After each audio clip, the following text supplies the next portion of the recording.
Assalamualaikum warahmatullahi wabarakatuh. Saya akan mempresentasikan promosi bisnis Donia Elegan and Syari Hijab. Nama kelompok yang pertama ada saya, Dea Aryesta Putri. Yang kedua ada Intan Dela. Yang ketiga ada Nila Osama. Dan yang keempat ada Muhammad Andra. Yang pertama membahas definisi. Definisi promosi adalah suatu tindakan menginformasikan kepada pelanggan mengenai suatu produk. Definisi strategi promosi adalah kegiatan yang direncanakan dengan maksud membujuk, merangsang konsumen agar mau membeli produk perusahaan sehingga tujuan untuk meningkatkan penjualan tercapai. Selanjutnya definisi bauran promosi.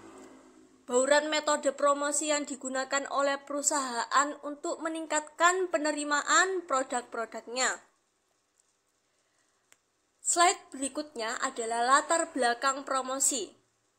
Yang pertama, kita membuat pelanggan mengetahui adanya suatu produk. Kita bisa memperkenalkan atau meningkatkan kembali. Kemudian, promosi akan meningkatkan pelanggan mengenai mutu produk dan keunggulannya dibandingkan dengan produk-produk asing. Dan yang terakhir, promosi ini dapat digunakan secara jangka panjang untuk melindungi citra suatu produk dan mempertahankan pangsa pasarnya. Metode bauran promosi. Iklan dipresentasikan penjualan yang bersifat non-personal yang dikomunikasikan dalam bentuk media untuk memengaruhi sejumlah pelanggan. Alasan memanfaatkan iklan. Yang pertama, meningkatkan citra merek Donia Hijab, Elegan dan Syari menggunakan strategi iklan komparatif dan iklan pengingat. Yang kedua, meningkatkan citra dari sebuah lembaga. Ini menggunakan iklan konstitusional. Yang ketiga, meningkatkan citra dari sebuah industri. Menggunakan iklan industri. Berikut adalah bentuk-bentuk iklan. Yang pertama, ada surat kabar. Yang kedua, majalah. Ketiga, radio. Yang keempat, televisi. Kelima, email. 6, internet. Yang ketujuh, surat langsung. Yang 8, telemarketing. 9, iklan luar ruangan. Dan yang ke-10, iklan khusus. Yang selanjutnya yaitu penjualan perorangan.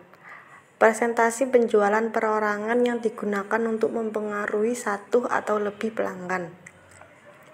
Berikut adalah langkah-langkahnya, yaitu yang pertama, mengenali pasar target. Yang kedua, menghubungi calon pelanggan. Yang ketiga, melakukan presentasi penjualan. Yang keempat, menjawab berbagai pertanyaan. Yang kelima, mengakhiri penjualan. Dan yang terakhir, menindaklanjuti penjualan. Promosi penjualan sekumpulan kegiatan yang dimaksudkan untuk mempengaruhi pelanggan. Mempunyai strategi, yaitu yang pertama, pengembalian uang. Yang kedua, kupon. Yang ketiga, pemberian sampel. Keempat, display. Dan yang terakhir, premium. Yang selanjutnya yaitu hubungan masyarakat. Tindakan-tindakan yang diambil dengan tujuan untuk menciptakan atau menjaga citra produk untuk menciptakan citra publik yang menguntungkan. Strategi-strategi yang digunakan yaitu acara-acara khusus, rilis berita, dan konferensi pers. Menentukan bauran promosi yang optimal. Yang pertama ada pasar target. Metode promosi. Yang pertama ada iklan. Kelebihannya menjangkau pelanggan dalam jumlah besar, kekurangannya biaya mahal, tidak dapat disesuaikan dengan selera setiap orang. Yang kedua, penjualan perorangan. Memberikan perhatian yang khusus, itu kelebihannya, dan kekurangannya sulit untuk menjangkau pelanggan dalam jumlah besar. Dan yang ketiga ada promosi penjualan. Kelebihannya menawarkan berbagai kelebihan bagi pelanggan, dan kekurangannya tidak dapat menjangkau pelanggan sebanyak iklan. Dan yang terakhir ada hubungan masyarakat. Kelebihannya biaya murah untuk meningkatkan citra perusahaan, dan kekurangannya hanya memberikan promosi dalam jumlah yang terbatas. Yang kedua ada anggaran promosi. Anggaran promosi yaitu jumlah dana yang disisihkan untuk membiayai seluruh metode promosi selama periode tertentu. Karakteristik dari anggaran promosi, yang pertama ada fase siklus hidup promosi, yang kedua persaingan, dan yang ketiga ada kondisi perekonomian. Sekian dari kelompok kami. Wassalamualaikum warahmatullahi wabarakatuh.